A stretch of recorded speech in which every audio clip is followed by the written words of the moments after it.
I knew I wanted to be a doctor when I was 5.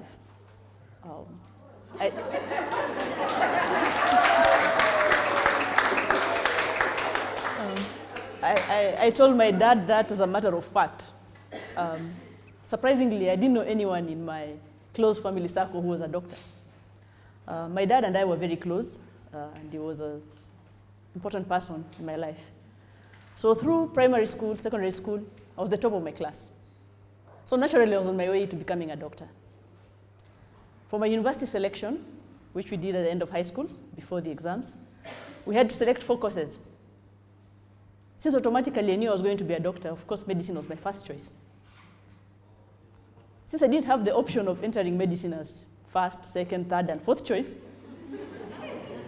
I had to put in engineering, informatics, and teaching in that order. So the results were out.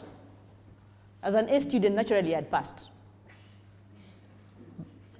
But the requirements for entry into medical school was to score a minimum of 47 out of 48 points. I had scored 46. I was offered a chance to study engineering at a university in Nairobi. So I was not going to achieve my lifelong dreams of becoming a doctor. Then my father died. At his funeral, I remember holding onto the mound of earth for as long as possible, trying to prolong that final moment we'll share with my father. And as the dust slid off my hands into his grave, I silently said to myself, "Bye, Daddy." And my pillar of strength was gone. For compassionate reasons, I was able to transfer my university admission to a university closer to where my mother lived. Thanks to affirmative action, all female students who had scored a minimum of 46 out of 48 points were allowed to study medicine if they wanted to. So I now had a second chance. But medical school was tough. The academic year was 44 weeks. For the first time in my life, my birthday, which falls in the middle of December, was celebrated in school.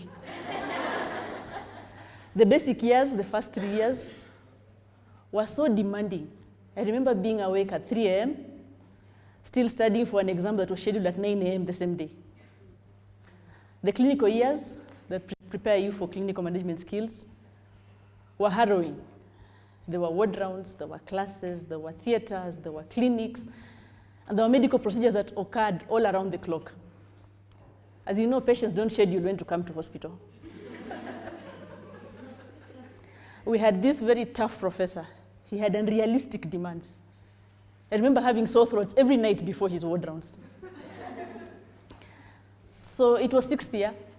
It was the final exam, the exam that stood between me and becoming a doctor.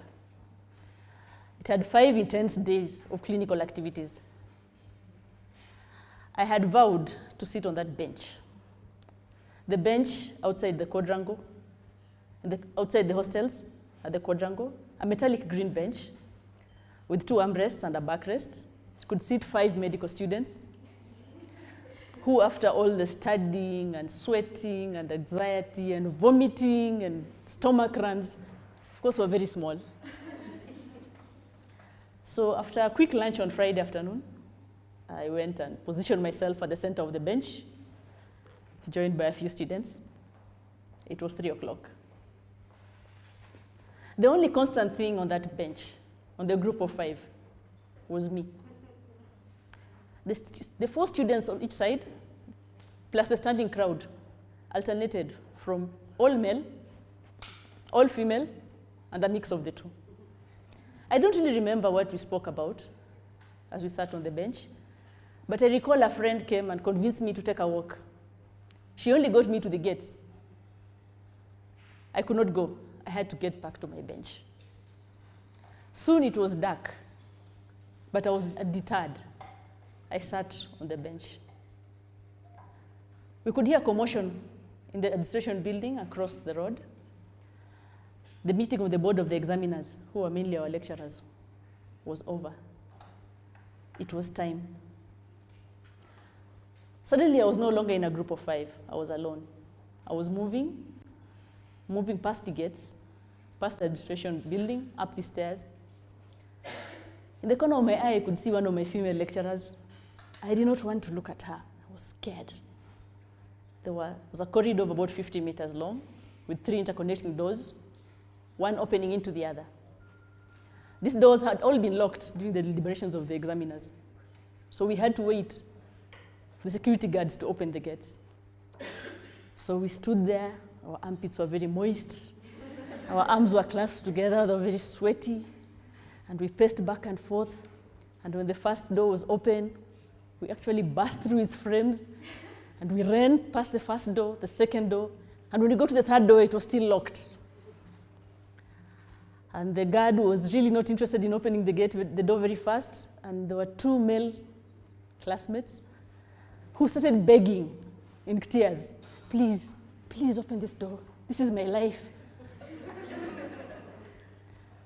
So suddenly, there was a list of the names of the new doctors pasted on a notice board on the other side of the door.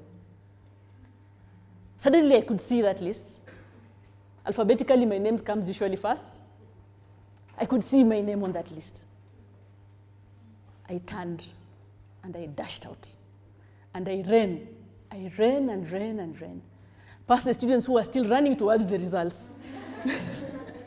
I ran down the stairs, out of the administration building, into the hostels, up to my room. I have no recollection of unlocking that door. But I was in the room, I was kneeling down, I was praying, I was crying. Women of Faith was playing in the background.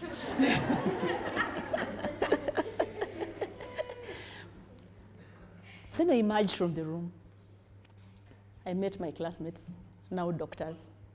We embraced, we hugged, we cried, tears of joy. We danced. But there was no time to waste. We had to attend this dinner. This is a pharmaceutical, a regular medical event funded by pharmaceuticals for doctors in different towns. We had planned to attend this event. And as we walked into the diner, I saw my professor, my tough professor. I hesitated. He stood up. He walked towards me. He smiled. He offered his hand. Congratulations, Daktari. We were now colleagues.